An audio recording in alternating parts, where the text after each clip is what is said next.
आपको बता रहे हैं, जहां जिला अस्पताल में डॉक्टर की दबंगई देखने को मिली। चुनावी हिंसा में घायल लोगों को डॉक्टर ने गाली दी है, ये आरोप डॉक्टर पर लगे हैं। डॉक्टर की बदसलूकी का वीडियो भी सामने आया है। हालांकि न्यूज 18 इस वायरल वीडियो की पुष्टि नहीं करता है, लेकिन जिला अस्पताल में ये डॉक्टर की बदसलूकी का वीडियो जरा सुनिए। समझे ना? नेता से कोई नहीं लगवा रहा। आपको ज्योति पटेल से कौन फोन लगवा रहा है? यहाँ आके पहले यहाँ बात करो, फिर बाद में फोन लगवाओ। मेरे को समझ में आया ना? ज्योति पटेल का भाई है। आज जो भी है पहले यहाँ बात करो, फिर नेताओं से फोन लगवाओ इधर। समझे ना? मेरे को ये नेता में फर्क नहीं पड़ता है। क्या प्रधान, समझे ना? अरे सर आप टेंशन मत। पंकज प्रजापति हमारे सहयोगी फोन लाइन पर जुड़ गए हैं सागर से हमारे साथ। पंकज, आखिरकार डॉक्टर साहब इतना भड़के क्यों थे? हुआ क्या था? इलाज करना था, इलाज कर देते, बात क्या हुई? जी बिल्कुल अपर्णा, ये जो पूरा मामला है ये 18 तारीख की रात का है, जब रहली विधानसभा के गढ़ाकोटा में एक चुनावी वारदात हुई थी जिसमें ज्योति पटेल के ऊपर हमला हुआ था। उसमें कुछ लोग घायल हुए थे और इन्हीं घायलों को जो है गढ़ाकोटा से रेफर किया गया था सागर के जिला अस्पताल। जब ये लोग रात को लगभग 8-9 बजे करीब जब अस्पताल पहुंचे तो वहां पर ये जो डॉक्टर है इनकी ये बदसलूकी जो है वो सामने आई और कुछ लोगों ने जो है इनका वीडियो बना लिया था। वीडियो अब जाके वायरल हुआ और इस पूरे घटनाक्रम में जो है अभी जो CMHO या सिविल सर्जन है, जो भी वरिष्ठ डॉक्टर, वो भी इस पूरे मामले पर कुछ भी कहने से बच रहे हैं। और कहीं ना कहीं ये बिल्कुल लापरवाही है, स्पष्ट है डॉक्टरों की। कोई घायल अगर आपके पास इलाज कराने के लिए आता तो पहला काम आपका इलाज करने का होता, चूंकि ड्यूटी डॉक्टर थे, रात में उनकी ही ड्यूटी थी। लेकिन फिर भी इस तरीके की जो घटनाक्रम जो सामने आया ये बड़ा ही चिंतनीय और सोचनीय है। जी बहुत शुक्रिया आपका इस पूरी जानकारी के लिए पंकज। रबी सीजन की फसलों के लिए यूरिया खाद की जो डिमांड है लगातार बढ़ रही है, जबकि किसानों को जितनी खाद की आवश्यकता है उतनी मात्रा में उन्हें खाद नहीं मिल पा रही। इन हालातों में मध्य प्रदेश के कुछ जिलों में खाद के लिए मारामारी मची है। स्थिति यह है कि खाद खरीदी केंद्रों के बाहर आधी रात से ही किसानों की लंबी लंबी लाइनें लग जाती हैं, जो दिन भर इसी तरह लगी रहती हैं, जो आपके टीवी स्क्रीन पर हैं। कई किसानों का नंबर तो 2 से 3 दिन बाद आ रहा है। इसे लेकर किसानों की नाराजगी बढ़ रही है। अब प्रशासन को खाद बिक्री केंद्रों के बाहर पुलिस को तैनात करना पड़ रहा है, ताकि कोई हंगामा ना हो या यहाँ पर हालात खराब ना हो। मुरैना नर्मदापुरम की तस्वीरें आपके टीवी स्क्रीन पर हैं। ये किसान जो लंबी लाइनों में लगे हुए हैं, खाद के लिए लगे हुए हैं, और कई किसान तो यहाँ पर 2-2, 3-3 दिन तक लग रहे हैं, तब जाकर उनका नंबर आ रहा है। ऐसे में यहाँ पर अब पुलिस की तैनाती की गई है, ताकि जो किसान लगातार लाइनों में लगकर इंतजार कर रहे हैं उनका गुस्सा ना भड़क जाए।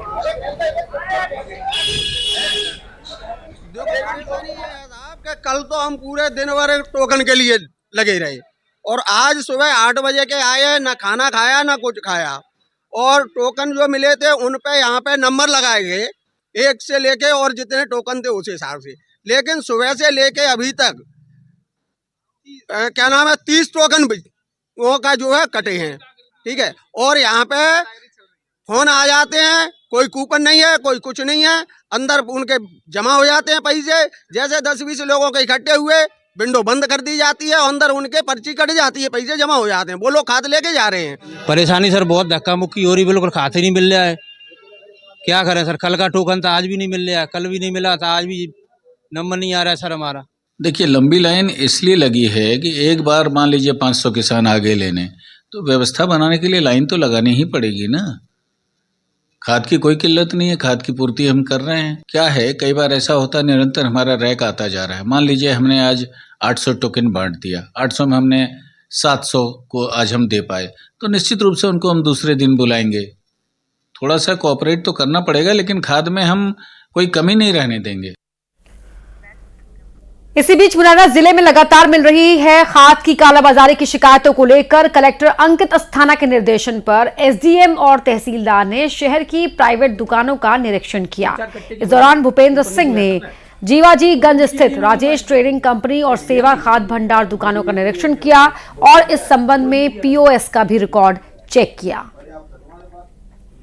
होना चाहिए उतना गोडाउन में होना चाहिए। बिल्कुल बिल्कुल बिल्कुल एक्चुअल होनी चाहिए।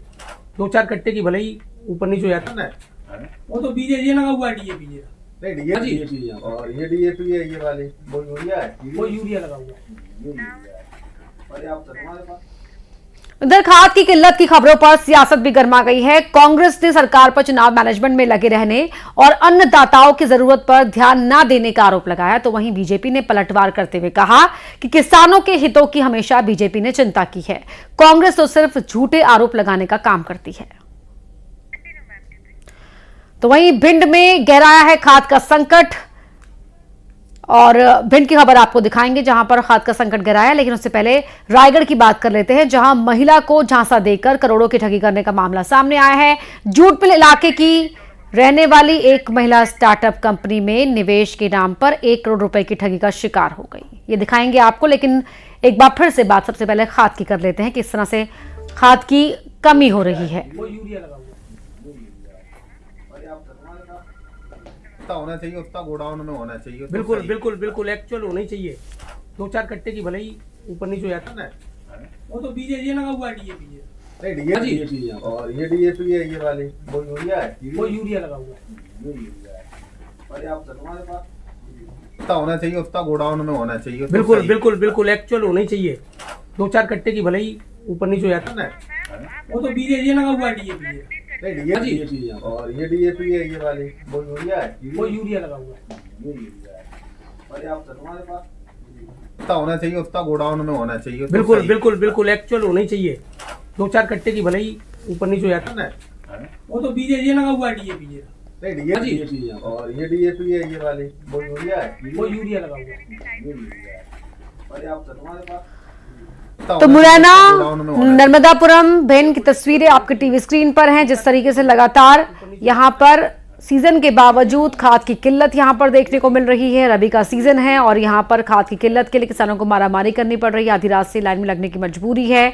और हालांकि जो संचालक है वो ये कह रहे हैं कि कोई कमी नहीं है, व्यवस्था बनाने के लिए लाइन तो लगना ही पड़ेगा, लेकिन किसान कह रहे हैं कि वो आधी रात से ही आकर यहां पर लाइन में लग जाते हैं, लेकिन तब भी नंबर नहीं आ रहा है। कई बार तो 2-2, 3-3 दिन किसानों को इंतजार करना पड़ रहा है, तब जाकर उनका नंबर आ रहा है। शिवराज जी की सरकार जाते जाते भी किसानों को पीड़ा देके जा रही है। दुख इस बात का है कि हम सत्ता में पहले से नहीं थे, नहीं तो अब तक इंतजाम कर चुके होते। ये सरकार सिर्फ राजनीति में व्यस्त रही। शिवराज जी की सरकार को सिर्फ राजनीति दिखी, चुनाव जीतना देखा, चुनाव लड़ना देखा। किसानों की इन्होंने कोई चिंता नहीं की। पहले से ऑर्डर प्लेस करने चाहिए थे। हर साल किसानों की नुकसान झेलना पड़ता है, ये परेशानी झेलनी पड़ती है। जिम्मेदार कौन है? आज जितनी बड़ी कंपनीज हैं खाद की, उन्हें भरोसा ही नहीं है मध्य प्रदेश की सरकार के ऊपर, बीजेपी की सरकार पे। कमीशन खोरी की वजह से आज जो लोग इसमें लिप्त हैं सब जानते हैं, सरकार में बैठे लोग हैं, उनकी वजह से खाद नहीं मिल रहा है किसानों को। और अब किसान भाई हमारा विधानसभा में तो उन्होंने दिखाई दिया है, अब लोकसभा में भी इसका हिसाब करेंगे। नई सरकार आ रही है, नया सवेरा ला रही है मध्य प्रदेश में। कमलनाथ जी बात करके तुरंत इसकी समस्या का समाधान कराएंगे जैसे ही हमारी सरकार बनेगी। देखिए, खाद्य को लेकर माननीय मुख्यमंत्री जी ने आपने देखा किस प्रकार से संवेदनशीलता के साथ बैठक की और अधिकारियों को निर्देश दिए कि पर्याप्त मात्रा में मध्य प्रदेश में खाद उपलब्ध है। रही बात वितरण की, देखिए चुनावी साल में हम लोग थे, चुनाव अभी निकले हैं और जिस प्रकार से उस पर कुछ चीजें थी, चुनाव आयोग ने रोक लगाई थी, उसके कारण कुछ वितरण में लेट लतीफी हुई है, लेकिन बहुत सुचारू रूप से आने वाले समय में किसान भाइयों को पर्याप्त मात्रा में खाद उपलब्ध कराई जाएगी। सरकार की प्रतिबद्धता है। हमारे दो सहयोगी हमारे साथ इसी खबर पर लाइव जुड़ रहे हैं। वासु चौरे भोपाल से और मुरैना से अमित हमारे सहयोगी लाइव जुड़ चुके हैं, तस्वीरों में आपको नजर आ रहे होंगे। लेकिन पहले मैं यहां पर रुक करना चाहूंगी। अमित, आपका तस्वीरें हमने दिखाई मुरैना के दर्शकों को, किस तरीके से वहां पर लंबी लंबी कतारों में लगा हुआ है किसान, वो अपने खेत पर काम करे या लाइन पर लगे? देखिए अपर्णा, ये इस वर्ष का ही मामला नहीं है। हर साल देखा जाता है कि मुरैना में खाद की किल्लत बनी रहती है और इस बार फिर से देखा गया है कि अब लगभग 200 से 300 लोग किसानों की जो लंबी लाइन कतार लगाए हुए हैं और वो खाद के लिए मारामारी कर रहे हैं। सुबह 6 बजे से ही आ जाते हैं, लाइन लगा लेते हैं, लेकिन उनका एक आरोप भी है कि 3 से 4 दिन हो जाते हैं, उसके बाद भी खाद नहीं मिल पाता है। उधर प्रशासन कह रहा है कि खाद की कोई कमी नहीं है, भरपूर मात्रा में खाद है, लेकिन खाद किसान अधिक मात्रा में आ जाते हैं, इस वजह से लाइन में लगना पड़ रहा है। बीते रोज देखा गया था कि जो बाईपास स्थित खाद वितरण केंद्र है वहां पर किसानों में का आक्रोश फूटा था, जिस वजह से पुलिस बल को भी तैनात करना पड़ा। तो ये कहीं ना कहीं जो प्रशासन दावे कर रहा है वो कहीं ना कहीं जो लाइन लगी हुई है उससे साफ नजर आ रहा है कि जो प्रशासन के दावे हैं वो फेल हो रहे हैं। और जो खाद के लिए किसान है वो लगातार परेशान हो रहे हैं। पिछली साल देखा गया था कि किसानों का आक्रोश फूटा था, जैसे ही खाद की रेग आई थी तो किसानों ने लूट मचाई थी, कैलारस में देखा गया था। लेकिन इस बार देखा जा रहा है जिला मुख्यालय ही नहीं, चाहे पोरसा की बात की जाए या कैलारस कस्बे की बात की जाए या फिर सबलगढ़ की, सुबह से ही आधी रात से किसान लंबी लंबी कतारें लगा लेते हैं और अपनी बारी आने का इंतजार करते हैं। कई किसान तो ऐसे हैं 2 से 3 दिन हो गए हैं लेकिन उनका टोकन ही उनके हाथ में अभी किसानों को खाद नहीं मिल पाया है। ऐसे में जो रबी की फसल है, गेहूं, चना और सरसों, इन फसलों के लिए अगर 2 से 3 और 5 दिन के अंदर खाद नहीं मिला तो फसलों को नुकसान हो सकता है। यही वजह है कि किसान अपने अपने स्तर पर, कुछ किसान तो ऐसे हैं जो महंगे दामों में प्राइवेट दुकानों से खाद ले जाने को मजबूर हैं। अपर्णा, बिल्कुल, तो किसान मजबूर हैं, 2-2, 3-3 दिन लाइन में लगना पड़ रहा है, लेकिन प्रशासन कह रहा है कि कोई कमी नहीं है। वासु, कमी नहीं है, उसके बावजूद किसान परेशान हो रहा है, लेकिन राजनीति है कि वो थम नहीं रही, इस पर भी जारी है। हाँ बिल्कुल, देखिए किसानों के लिए खाद जो है वो एक बहुत मूलभूत आवश्यकता आप उसे कह देते हैं। और मध्य प्रदेश की अगर हम बात करें तो मध्य प्रदेश वो राज्य है जिसे लगातार कृषि क्रमण अवार्ड जो है वो मिलता हुआ आया है। कृषि प्रधान इलाका है मध्य प्रदेश का और मध्य प्रदेश की बड़ी अर्थव्यवस्था जो है वो कहीं ना कहीं किसानों पर और खेती पर डिपेंड करती है। लेकिन उसके बावजूद हर साल इस तरीके की जो तस्वीरें हैं वो निकलकर सामने आती हैं और इससे साफ तौर पर यह जाहिर होता है कि कहीं ना कहीं उदासीनता है। प्रशासन को जितना मुस्तैद रहना चाहिए और जरूरत के हिसाब से जो खाद है उसकी उपलब्धता सुनिश्चित करनी चाहिए, उसमें वो कहीं ना कहीं फेल हो जाता है। और इसके बाद शुरू होता है तो सिर्फ और सिर्फ राजनीति का सिलसिला, वार और पलटवार का सिलसिला, जैसा कि इस पूरे मुद्दे पर अभी भी देखने को मिल रहा है। एक और किसान जहां खाद के लिए परेशान हो रहे हैं, लंबी लंबी कतारों में खड़े हैं, तो वहीं बीजेपी और कांग्रेस एक दूसरे पर आरोप प्रत्यारोप कर रही है। कांग्रेस का कहना है कि किसानों का बीजेपी ने कोई हित नहीं किया, जाते जाते भी बीजेपी किसानों को परेशान कर रही है। अगर हमारी सरकार होती तो हम बेहतर व्यवस्थाएं करते। तो वहीं बीजेपी ये दावा कर रही है कि हमने तमाम जरूरतों का ध्यान रखा है, कुछ प्रशासनिक परेशानियां रही, चुनाव रहा, उसके चलते अगर कहीं कोई दिक्कत हुई है तो उसे हम जल्द से जल्द ठीक करने का काम करेंगे और किसानों को किसी तरीके की परेशानी नहीं होने देंगे। ये तो हुई अपर्णा राजनीति की बात, लेकिन इस सबके बीच सबसे ज्यादा महत्वपूर्ण यह है कि जल्द से जल्द किसानों की सुनवाई होना चाहिए। जहां पे खाद का संकट है वो वहां पर उसकी तुरंत उपलब्धता कराई जानी चाहिए, ताकि आने वाले समय में फसलों की बुवाई की बात हो या फिर उपार्जन की बात हो, किसानों को किसी तरीके की कोई दिक्कत का, परेशानी का सामना ना करना पड़े। जी बहुत शुक्रिया वासु आपका। अमित, आपका भी बहुत बहुत शुक्रिया तस्वीर दिखाने के लिए, हालात बताने के लिए, और किसानों की परेशानी कब खत्म होती हो इंतजार करना होगा। बढ़ते हैं आगे, बात रायगढ़ की कर लेते हैं, जहां महिला को झांसा देकर करोड़ों की ठगी का मामला सामने आया। जूटपल इलाके की रहने वाली एक महिला स्टार्टअप कंपनी में निवेश के नाम पर 1 करोड़ रुपए की ठगी का शिकार हो गई। महिला ने कौशल विकास योजना का सेंटर खोलने के नाम पर कंपनी में निवेश किया था, लेकिन कंपनी चिटफंड की निकली। पूरे मामले पर महिला ने थाने में शिकायत दर्ज कराई है। दिनांक 21/11/2023 को एक प्रार्थी थाना के आवेदन दिया कि उसके एक कंपनी है दिल्ली का, उसके द्वारा एग्रीमेंट कराया गया है कि 1 करोड़ रुपया निवेश करने पर 1 साल के उपरांत उसको 1 करोड़ रुपये वापस मिल जाएगा और भी उसको प्रॉफिट होगा।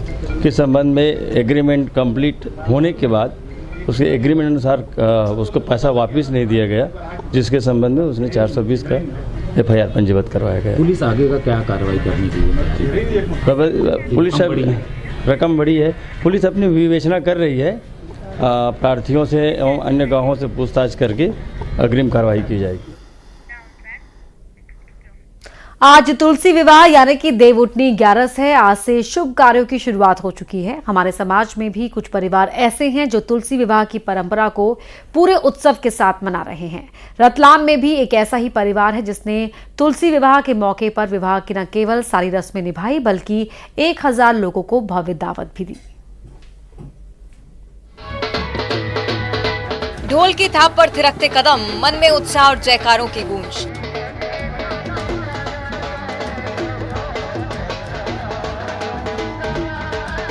ये नजारा किसी साधारण विवाह समारोह का नहीं बल्कि मां तुलसी और शालिग्राम जी यानी भगवान विष्णु की विवाह समारोह का है, जिसे हम लोग तुलसी विवाह के नाम से जानते हैं। तुलसी विवाह का यह आयोजन रतलाम के एक परिवार ने किया।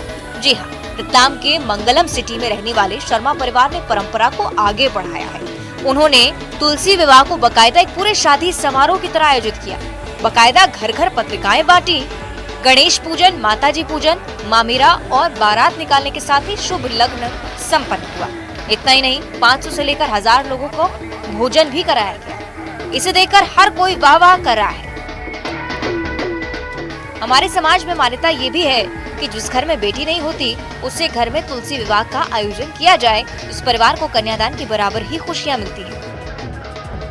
इस विवाह से करने से बहुत बड़ा पुण्य मिलता है, इसलिए हमने ये आयोजन रखा है। कहाँ से आपको आइडिया ये करना चाहिए? आइडिया बस दिमाग में आ गया था हमारा कि भगवान का हमको करना है। ये एक्चुअली पौराणिक कथाओं के अनुसार जब शालिग्राम भगवान हमारे हैं, उनकी तुलसी जी से विवाह हुआ था और मान्यता इस प्रकार की है कि जब भी जिसके यहाँ कन्या नहीं होती है, जिनके जैसे बालक ही हैं घर में, तो वो उस चीज़ से, रिचुअल से अधूरे रह जाते हैं। उनकी लड़की की आप जैसे शादी करते हैं, लड़की की जैसे आप जो रीति रिवाज है, उनको मायके से लाना, बारात आना, वो सारे रिचुअल्स फॉलो किए जाते हैं। उन्हीं रिचुअल्स को फॉलो करने के साथ मैंने जैसे आपको बताया कि विवाह जो आप करते हैं वही सेम विवाह वाला उत्सव और महोत्सव ये हमारे परिवार में मनाया जाता है। तुलसी विवाह काफ़ी पुराने समय में हुआ करते थे। ये सारी रिवाजें जो ख़त्म हुई हैं, आज हमारी मम्मी जी ने, जो मेरी सासू माँ है, उन्हें जीवंत कर दिया है। उन्हें देखकर इतना खुशी हो रही है ये सब चीज़ें देखकर, और शायद मैंने अपनी लाइफ में, आज तक की लाइफ में मैंने ये चीज़ें नहीं देखी थी। वहीं इस आयोजन में शामिल होने के लिए दूर दूर से रिश्तेदारों के साथ ही नागरिक भी बड़ी संख्या में पहुंचे। उन्होंने इस आयोजन की जमकर तारीफ की।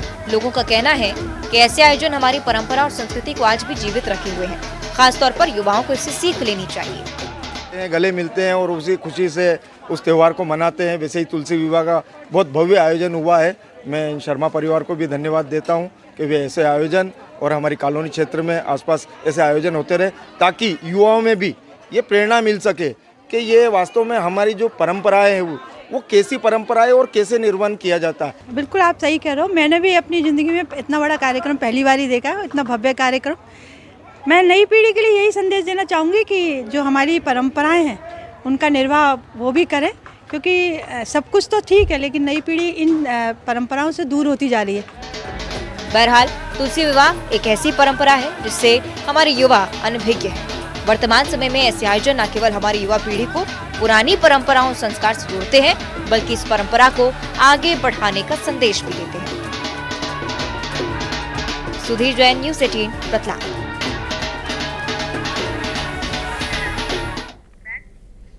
यहां रुक रहे एक छोटे से ब्रेक के लिए, जल्द लौटते हैं।